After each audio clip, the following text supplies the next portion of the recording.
नमस्कार दोस्तों, आप सभी का स्वागत करता हूँ इग्नू ऑनलाइन क्लासेस में। तो मैं आज आपके लिए बहुत ही महत्वपूर्ण चीज़ लेकर आया हूँ, ठीक है। ये बहुत मोस्ट इम्पॉर्टेंट चीज़ है, ठीक है। जो वो न्यू कैंडिडेट्स जो 12th पास आउट है या जो भी कैंडिडेट्स इग्नू में नया एडमिशन लेना चाहते हैं, तो उन लोगों के लिए मैं पूर्ण डिटेल्स लेके आया हूँ, ठीक है। कौन सा सब्जेक्ट आप कैसे चूज़ कर सकते हो, ठीक है। कौन से कोर्सेज के लिए क्या एलिजिबिलिटी क्राइटेरियाज़ है या ना आपको किस प्रकार से सब्जेक्ट चूज़ करने होंगे, ठीक है। तो आज मैं सबसे पहले आप लोग को ये बता दूं कि इग्नू का एडमिशन जो है इस सीज़न के लिए स्टार्ट हो चुका है, जुलाई सीज़न के लिए स्टार्ट हो चुका है। तो ये 31 जुलाई जो लास्ट डेट है, तो मैं चाहूँगा आप सभी को सजेस्ट करूँगा कि आप लोग ना उससे पहले आप लोग एडमिशन ले लें। नॉर्मली डेट जो है वो और ज़्यादा बढ़ा दी जाती है 31 जुलाई के बाद भी, लेकिन आप लोग के लिए मैं ये बताना चाहूँगा कि आप लोग जितना जल्दी से जल्दी हो सके तो एडमिशन ले लें। तो सबसे पहले मैं न्यू कोर्सेज जो आपके लिए लेके आया हूँ कि आप कौन सा सब्जेक्ट चूज़ करेंगे, कैसे सब्जेक्ट चूज़ करेंगे, कितने सारे कोर्सेज अवेलेबल है। तो सबसे पहले मैं आपको बता देता हूँ और मैं वन बाय वन सभी कोर्सेज आपके लिए पूरे डिटेल्स में डिस्कस कर दूंगा। तो सबसे पहले आपके स्क्रीन पे दिख रहा होगा, तो जो कोर्स है वो है बैचलर ऑफ कंप्यूटर एप्लीकेशन, ठीक है। तो ये जो कोर्स है, ठीक है, ये एक ग्रेजुएशन कोर्स है, ठीक है। ये 3 इयर्स का कोर्स है। नॉर्मली अभी मैं बैचलर्स डिग्री की ही बात कर रहा हूँ, तो बैचलर डिग्री नॉर्मली 3 इयर्स के ही होते हैं, ठीक है। तो सभी 3 इयर्स की ही है, ठीक है। तो उसमें आप लोगों को ये कोर्स, पहला कोर्स यहाँ पे आप देख पा रहे हैं, वो बैचलर ऑफ कंप्यूटर एप्लीकेशन, ठीक है। तो ये जो कोर्स है वो कौन कैंडिडेट्स ले सकते हैं, ठीक है, किस प्रकार के कैंडिडेट्स ले सकते हैं, तो मैं आपको बता देता हूँ इसके लिए क्या एलिजिबिलिटी है। आप 12th पास आउट होने चाहिए, ठीक है। बट आप 12th कैसे पास आउट होने चाहिए, आप 12th साइंस बैकग्राउंड से पास आउट होने चाहिए, ठीक है। तो ये आप अगर ना साइंस बैकग्राउंड से पास आउट हैं और मैं नॉर्मली आपको यही बोलूँगा कि जो साइंस बैकग्राउंड से नॉर्मली पास आउट है वो इंग्लिश में ही अपने सब्जेक्ट्स किए होंगे। तो ये जो कोर्स है आपको पूरा इसको इंग्लिश में ही करना पड़ेगा, क्वेश्चन आंसर और ये आपको जितने असाइनमेंट्स वगैरह बनाने हैं तो सब इंग्लिश में ही करने पड़ेंगे। तो ये कोर्स आप 12 पास आउट जो हैं, ठीक है, साइंस बैकग्राउंड से वो ले सकते हैं, ठीक है। तो इसके लिए कोई एग्जैक्ट परसेंटेज नहीं रखा गया है, ठीक है। ये कोर्स बहुत ही अच्छा कोर्स माना जाता है क्योंकि ये कोर्स आप अगर कर लोगे तो आपको आपके लिए बहुत सारे स्कोप्स हैं, ठीक है। जैसे कि आप ना अपना जो करियर है वो आईटी में बना सकते हैं, ठीक है। तो ये आप आईटी सेक्टर में करियर बना सकते हैं, ठीक है। और इससे अगर आप ये कोर्स करते हैं तो इसके बाद आप एमसीए भी कर सकते हैं, ठीक है। तो एमसीए करके आप इसमें करियर बना सकते हैं। तो इसका जो मेन क्राइटेरियाज़ है वो है आपको 10+2 पास आउट होना चाहिए और वो आपको साइंस से पास आउट होना चाहिए। इसमें कोई परसेंटेज का वो नहीं है, बाउंडेज नहीं है कि आपको इतना परसेंटेज लाना पड़ेगा। अगर आप सिर्फ पास आउट है तो आप ये दे सकते हो। अब देखिए कोर्स का किस प्रकार से आप कोर्स चूज़ करोगे। तो सबसे पहले आपको ये बता दूँ कि ये कोर्स 3 इयर्स का है, ठीक है। अब आपकी स्क्रीन में दिख रहा होगा कि यहाँ पे देखिए ड्यूरेशन लिखा हुआ है। तो ड्यूरेशन में आपको दिख रहा होगा कि यहाँ पे लिखा होगा minimum 3 years and maximum 6 years. Actually में ये जो 6 इयर्स आप लोग देख के सोच रहे हो ये 6 ईयर किस लिए दिया हुआ है, तो नॉर्मली ये 6 ईयर इसलिए दिया हुआ है कि बहुत सारे कैंडिडेट्स जो होते हैं वो कुछ सब्जेक्ट्स नॉर्मली जब बैक करते हैं तो उनको ये टोटल कोर्स कंप्लीट करने के लिए उनको 6 इयर्स का समय दिया जाता है कि अगर आप 6 इयर्स में पूरा कोर्स कंप्लीट कर पाते हो तो आपको यह कोर्स पूरा कंप्लीट माना जाएगा। मान लीजिए कि कोई कैंडिडेट जो ऐसा कैंडिडेट है वो 6 इयर्स में भी अपने बैक पेपर्स कंप्लीट नहीं कर पाता, तो उसको फिर से नया से एडमिशन कराना पड़ता है इस कोर्स के लिए, ठीक है। तो मैं आपको ये बता देता हूँ इसकी फ़ी स्ट्रक्चर क्या है। तो ये सेमेस्टर वाइज होगा, ठीक है। तो ये 6 महीने के लिए सेमेस्टर वाइज होगा। ये 3 साल का कोर्स है, तो इस हिसाब से कितने सेमेस्टर हो गए, तो टोटल 6 सेमेस्टर हो गए।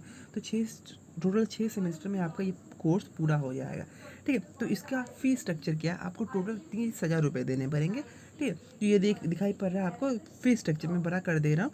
तो फ़ी स्ट्रक्चर में आप देख रहे हो कि आपको 30,000 रुपये देने पड़ेंगे इस कोर्स के लिए, फुल कोर्स के लिए। बट आपको पेमेंट कैसे करना पड़ेगा, आपको पेमेंट करना पड़ेगा सेमेस्टर वाइज।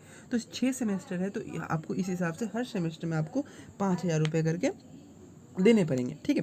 तो अब देखिए, अब यहाँ पे आपको कोर्सेज बता दिए गए हैं, ठीक है। तो आप कौन सा सब्जेक्ट, इसमें कोई आपको परेशानी नहीं है कि आप किस हिसाब से कौन से सेमेस्टर के लिए कौन सा सब्जेक्ट चूज़ करें। नॉर्मली आपको ये कैसे चूज़ करेंगे आप देख लीजिए। फर्स्ट सेमेस्टर के लिए आपके यहाँ पर जो भी सब्जेक्ट थे आपको दे दिए गए हैं। आपको टोटल कितने लेने पड़ेंगे सब्जेक्ट, टोटल 5 सब्जेक्ट लेने पड़ेंगे, ठीक है। तो यहाँ पे देखिए 5 सब्जेक्ट आपको दिख रहा है और ये क्रेडिट से मतलब एक सब्जेक्ट को कि कितने क्रेडिट से, ठीक है। एक सब्जेक्ट के लिए कितने क्रेडिट, एक्चुअली में क्रेडिट क्या होता है देखिए, आप यहाँ पे देखिए तो आपको टोटल यहाँ पे देखिए फर्स्ट सेमेस्टर का देखिए तो 5 सब्जेक्ट्स आपको मिल रहे हैं, और 5 सब्जेक्ट के बगल में देखिए यहाँ पर क्रेडिट्स लिखा हुआ है, ठीक है। तो क्या क्रेडिट्स लिखा हुआ है, 4 4 3 4 2, तो इस हिसाब से आपको टोटल कितना दिख रहा है, तो आपको यहाँ पे दिख रहा है 6 10, तो टोटल 17 क्रेडिट्स दिख रहे हैं। तो इस हिसाब से आपको हर सेमेस्टर में, ठीक है, हर 6 महीने में आपको टोटल 17 क्रेडिट्स पूरा करना पड़ेगा। तो ये first semester, second semester, third semester, इस प्रकार से आपको,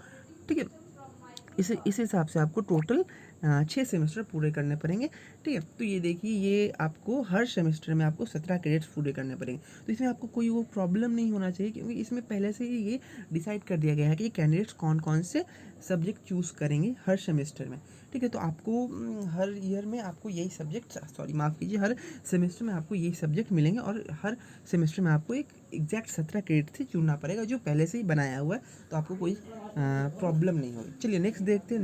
नेक्स्ट जो सब्जेक्ट आता है वो है बैचलर ऑफ सोशल वर्क्स। तो नॉर्मली देखिए, ये सोशल वर्क का जो नाम जो सोशल वर्क में जो ग्रेजुएशन करते हैं वो आजकल बहुत कम माना जाता है, बहुत कम लोग करते हैं।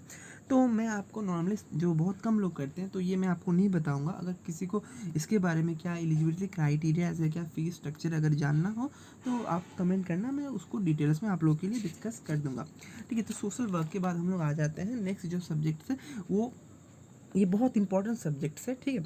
तो ये देखिए बैचलर ऑफ, मैं इसकी बात कर रहा हूँ, देखिए 3.4 में लिखा हुआ है bachelor of library and information science. तो ये बहुत इंपॉर्टेंट कोर्स है, ठीक है। तो इसमें आपको एलिजिबिलिटी क्राइटेरिया आप देख सकते हैं, ठीक है। तो ये जो स्पेशल कोर्स है ये सभी कैंडिडेट्स के लिए नहीं है, ठीक है। ये उन कैंडिडेट्स के लिए है जो ग्रेजुएशन कर चुके हैं। और मैं पर्सनली एक बात बताऊंगा, ये कोर्स बहुत ही इंपॉर्टेंट इसलिए माना जाता है क्योंकि ये कोर्स करने से आपको जो गवर्नमेंट जॉब्स है, ठीक है, जो लाइब्रेरी एंड इंफॉर्मेशन साइंस के क्षेत्र में जो जॉब मिलता है वो बहुत आसानी से मिल सकता है। तो इसके लिए मैं आपको एलिजिबिलिटी क्राइटेरिया बता देता हूँ। देखिए नीचे में लिखा हुआ है एलिजिबिलिटी, ठीक है, आप यहाँ पे देख सकते हो एलिजिबिलिटी लिखा हुआ है, ठीक है। अब मैं बड़ा कर देता हूँ। तो ये देखिए यहाँ पे 3 पॉइंट दिए हुए हैं। तो ऐसा जरूरी नहीं है कि 3 पॉइंट दिए हुए हैं तो आपको तीनों पॉइंट ही पूरा करना पड़ेगा। आपको इनमें से कोई आप एक अगर आप पूरा करते हो तो आपको ये कोर्स करने के लिए आप अलाउ किए जाएंगे, ठीक है। तो सबसे पहले जो आप पॉइंट दिखाई पड़ रहा है, आपको क्या दिख रहा है, bachelors degree with 50% marks and 45%, ठीक है। बैचलर डिग्री आपको जो कैंडिडेट्स बैचलर्स है, ठीक है, बैचलर्स डिग्री, ठीक है, जिन्होंने ग्रेजुएशन किया हुआ है, कितने मार्क्स के साथ, 50% मार्क्स जिनका है, ठीक है, तो वो एडमिशन ले सकते हैं। और जो कैटेगरी के कैंडिडेट हैं जैसे SC ST वाले कैंडिडेट्स हैं, उनके लिए 45% मार्क्स अगर उनका ग्रेजुएशन में है तो वो कोर्स कर सकते हैं, ठीक है। इसके संग ऑल एलिजिबिलिटी क्राइटेरिया है जिन्होंने, ठीक है, जिन्होंने 1 ईयर का कोर्स किया हुआ है, ठीक है, बैचलर डिग्री, या जिन्होंने 1 ईयर का डिप्लोमा किया हुआ है, ठीक है, वो भी कर सकते हैं। और जिनको bachelors degree with 2 year of working experience in library information, और जिनके पास मान लीजिए एक कोई ऐसा कैंडिडेट हो सकता है जिनके पास 50% नहीं है, ठीक है, मान लीजिए वो जनरल कैंडिडेट है और उसके पास 50% नहीं है, और वो अगर वो चाहता है कि वो भी लाइब्रेरी एंड इन्फॉर्मेशन टेक्नोलॉजी पे ग्रेजुएशन करे, इन्फॉर्मेशन साइंस पे ग्रेजुएशन करे, तो उसके लिए क्या ज़रूरी है, उसके लिए नीचे थर्ड वाला आपको दिख रहा है, ठीक है, उसमें क्या लिखा हुआ है कि 2 ईयर्स ऑफ वर्किंग एक्सपीरियंस, ठीक है, आपको लाइब्रेरी साइंस में, ठीक है। इसमें देखिए मैं पढ़ देता हूँ आपके लिए, bachelors degree with 2 years of working experience in library and information centre. तो आप किसी भी लाइब्रेरी या इन्फॉर्मेशन सेंटर में 2 ईयर्स का अगर आपको एक्सपीरियंस है तो ये आप कोर्स कर सकते हो। अब देखिए इस कोर्स का फीस स्ट्रक्चर देखिए, तो फीस स्ट्रक्चर कितने हैं, तो ये ओनली 500 है, ठीक है। तो सॉरी माफ़ कीजिए, 5000 रुपीज़ आपको पे करने पड़ेंगे। ये ना 1 साल का कोर्स है, ठीक है, 1 साल में आपको 5000 रुपीज़ देने पड़ेंगे, ठीक है। तो ये ड्यूरेशन कितना, मतलब कहने का मतलब है कि आप कोर्स कितने समय के अंदर इसको कंप्लीट कर सकते हो। तो नॉर्मली ये कोर्स आप कंप्लीट कर सकते हो 4 ईयर्स के अंदर, ठीक है। अब 4 ईयर के कहने का मतलब ये है कि अगर आपके पेपर बैक हो जाते हैं तो आपको वो टोटल 4 ईयर्स टाइम देंगे कि आप अपना पूरा कोर्स कंप्लीट कर सको। नॉर्मली 99% जो स्टूडेंट्स हैं वो 1 ईयर में ही इसको कंप्लीट कर देते हैं। ये है 4 ईयर्स तक अगर आप कंप्लीट नहीं कर पाते हो ये कोर्स, तो आपको फिर से न्यू एडमिशन लेना पड़ेगा, ठीक है। ये है कहने का मेरा मतलब। चलिए नेक्स्ट कोर्स देख लेते हैं। तो नेक्स्ट कोर्स आपके सामने आता है बैचलर डिग्री, ठीक है। अब बैचलर डिग्री प्रोग्राम ये है सबसे कॉमन कोर्स, ठीक है, 90% कैंडिडेट्स जो हैं ये कोर्स ही प्रेफर करते हैं। अब बैचलर डिग्री इसको BDP बोलते हैं। तो ये कोर्सेज जो है BA BCom एंड BSc, ठीक है। तो ये BA बीकॉम एंड BSc जो कोर्सेस है वो सभी कैंडिडेट्स प्रेफर करते हैं।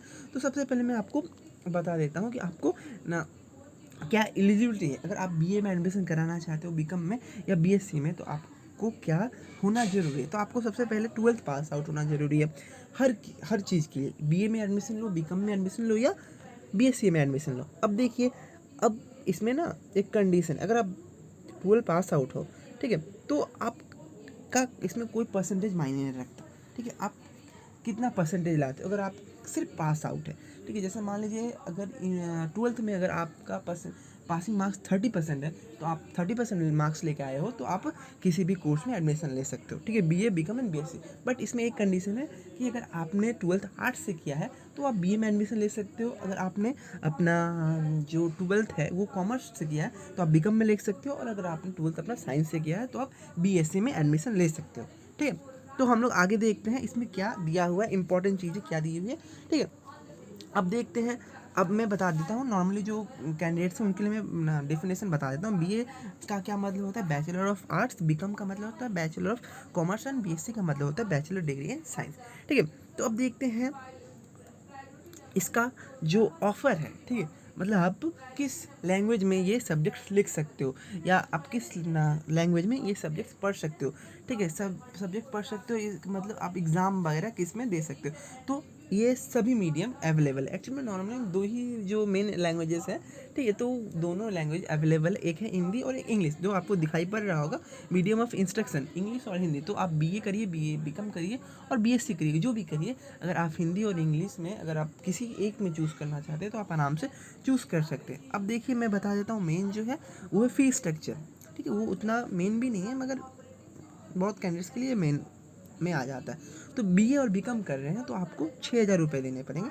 तो इस हिसाब से आपको हर मंथ कितना रुपये देना पड़ेगा, आपको हर मंथ सॉरी माफ़ कीजिए, हर मंथ नहीं, हर ईयर आपको 2,000 रुपये करके देने पड़ेंगे।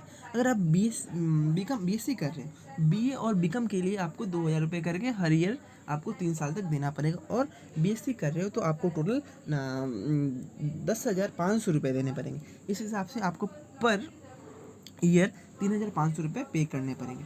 ठीक है, अब देखिए मैं आपको बता देता हूँ, इसमें थोड़ा सब्जेक्ट चूज़ करना थोड़ा डिफ़िकल्ट रहता है। जो न्यू कैंडिडेट्स है, कुछ खास डिफ़िकल्ट नहीं है, लेकिन जो न्यू कैंडिडेट्स हैं उनके लिए डिफ़िकल्ट रहता है। तो अब देखिए सब्जेक्ट चूज़ करने में, अब देखिए नीचे के लाइन में देखिए प्रोग्राम फाउंडेशन कोर्स और इलेक्टिव कोर्सेस लिखा हुआ है। ठीक है, तो ये किस प्रकार से चूज़ किया जाता है मैं आपको बता देता हूँ। तो सबसे पहले आप BA में देखिए। ठीक है, यहाँ पे बड़ा बड़ा लिखा हुआ है BA के बगल में लिखा हुआ है, ऊपर में देखिए फाउंडेशन कोर्स के नीचे लिखा हुआ है BA के लिए 24 क्रेडिट्स। ठीक है, इलेक्टिव कोर्सेज में 56 या 64 क्रेडिट्स लिखा हुआ है। इसका क्या मतलब है, तो इसका यही मतलब है कि आपको और ठीक है, तो ये आपको मैं यहाँ पे पूरा पिक्चर नहीं आया है तो मैं आपको पिक्चर तो नहीं है तो मैं बता देता हूँ कि आपको हर ईयर में टोटल 96 क्रेडिट्स लेने पड़ते हैं। अब ये 96 क्रेडिट्स क्या है, ठीक है, तो टोटल 96 क्रेडिट्स लेने हैं। मतलब मैंने आपको पहले अभी बताया था इसी वीडियो में कि इसमें ना हर सब्जेक्ट्स के कुछ स्पेसिफिक नंबर दिए होते हैं। ठीक है, तो नॉर्मली जो सब्जेक्ट्स होते हैं, कुछ सब्जेक्ट्स जैसे मान लीजिए जो सब्जेक्ट 50 नंबर के होते हैं, जिनका 50 नंबर का पेपर होता है उनको 4 क्रेडिट का बोला जाता है। और जिनका 100 नंबर का पेपर होता है उनको हम लोग क्या बोलते हैं, उनको हम लोग बोलते हैं 8 क्रेडिट्स के। तो आप देखिए आपको टोटल 3 ईयर्स में टोटल कितने आपको क्रेडिट्स लेने होंगे, कितने कंप्लीट करने होंगे, 96। ठीक है, इस हिसाब से आपको पर ईयर 32, ठीक है, पर ईयर क्या 32 आपको क्रेडिट कंप्लीट करने पड़ेंगे। मैं बताता हूँ आपको ये क्रेडिट्स क्या सिस्टम है। ठीक है, तो हर ईयर मतलब हर ईयर आपको इतने सब्जेक्ट लेने पड़ेंगे जिनके सब्जेक्ट्स का नंबर, एक्चुअली में ये नंबर नहीं है, इसमें हम लोग क्रेडिट्स दिए। जो 50 मार्क्स का जो एग्ज़ाम होगा उनके लिए 4 क्रेडिट्स होता है और जो 100 का होगा उसके लिए 5 क्रेडिट्स रखा जाता है, 5 नहीं सॉरी 8 क्रेडिट रखा जाता है। तो इस हिसाब से आप कोई भी सब्जेक्ट चूज़ कीजिए, 50 मार्क्स वाला चूज़ कीजिए या 100 मार्क्स वाला चूज़ कीजिए, आपको हर ईयर वो ऐड करके 32 होना चाहिए। इस हिसाब से आपको पूरे 3 ईयर्स में आपको टोटल 96 क्रेडिट पूरा करना होगा। ठीक है, तो यही है रूल। ठीक है, तो यहाँ पे देखिए अब किस हिसाब से चूज़ करना पड़ेगा। फाउंडेशन कोर्सेज में आपको 24 क्रेडिट्स लेने पड़ेंगे, ठीक है, वो किसी भी सब्जेक्ट में हो, किसी भी सब्जेक्ट में मीन्स BA BCom और BSc। फाउंडेशन कोर्स जैसे हम लोग को समझ सकते हैं कि ये कंपल्सरी सब्जेक्ट्स हैं, ठीक है, तो इसमें आपको 24 लेने ही पड़ेंगे, ठीक है। आप आगे समझ जाओगे कि कंपल्सरी कौन कौन से सब्जेक्ट्स होते हैं, ठीक है, इलेक्टिव कौन कौन से सब्जेक्ट्स होते हैं और एप्लीकेशन ओरिएंटेड कौन कौन से सब्जेक्ट्स होते हैं, ठीक है। तो आज के लिए मैं इतना ही रखता हूँ। नेक्स्ट वीडियो में तो आपके लिए मैं एक पूरा फुल डिटेल्स का वीडियो लेकर आऊँगा, ठीक है, जो आपको क्रेडिट्स और सिस्टम में समझा दूँगा। मैं नॉर्मली मुझे लगता है कि आपको मैंने इतना बताया, अगर आपको परेशानी हो तो आप मेरे को बताना, मैं सब्जेक्ट्स कैसे चूज़ करते हैं, ठीक है, फॉर BA BSc BCom, वो सेपरेटली मैं एक वीडियो बना दूँगा, ठीक है। जो मेन बेसिक था मैंने बता दिया कि आपको पर ईयर 32 क्रेडिट्स लेने पड़ेंगे और ये एक लिस्ट आता है, ठीक है। तो आप जैसे मान लीजिए आप अगर फर्स्ट ईयर में कुछ सब्जेक्ट चूज़ करना चाहते हो तो आपको 32 क्रेडिट्स लेना है, ठीक है। तो 32 आपको क्रेडिट्स लेना है, तो आप मान लीजिए पहले एक लीजिए 8 का, फिर लीजिए एक 8 का, फिर एक 4 का लीजिए, फिर एक 4 का लीजिए, ठीक है। तो ये कितने हो गए, 24 हो गए, फिर एक 8 का ले लीजिए। तो इस हिसाब से आपके टोटल 5 सब्जेक्ट्स हो गए। कहने का मतलब आपने 8 का सब्जेक्ट लिया, मतलब 3 ऐसे पेपर लिए जिसका एग्ज़ाम 100 मार्क्स का होगा, ठीक है, और 2 ऐसे पेपर लिए जिसका एग्ज़ाम होगा 50-50 मार्क्स का। तो जो 50 मार्क्स का होता है उसको हम लोग 4 क्रेडिट्स बोलते हैं। तो 2 4 क्रेडिट्स मीन्स 8, और 3 जो हो गए वो 100 मार्क्स का जो पेपर उसको बोलते हैं 8 मतलब 24, और ये 8 मीन्स कितने हो गए 32, ठीक है। तो ये मैंने आज पूरा डिस्कस कर दिया, ठीक है। अगर आपको पूरा डिटेल्स जानना होगा और कैसे सब्जेक्ट चूज़ करें, कौन सा सब्जेक्ट चूज़ करें, ठीक है, या आप जानना चाहोगे कौन सा बेस्ट कोर्स होगा, तो वो मैं आपको एक नेक्स्ट वीडियो बना के बता दूंगा। और मैं यही बोलना चाहूँगा कि अगर आपको इग्नू से रिलेटेड कोई भी जानकारी चाहिए तो आप मेरे चैनल को लाइक एंड सब्सक्राइब कर सकते हैं, अपने दोस्तों के संग शेयर करें। और आपको अगर अपना पूरा डिटेल्स चाहिए तो मैं आपको बता दूंगा, ठीक है। नेक्स्ट वीडियो में आप लोग नीचे कमेंट करना, ठीक है, कमेंट सेक्शन में। ओके बाय, आज के लिए इतना ही, ठीक है, कमेंट ज़रूर करें।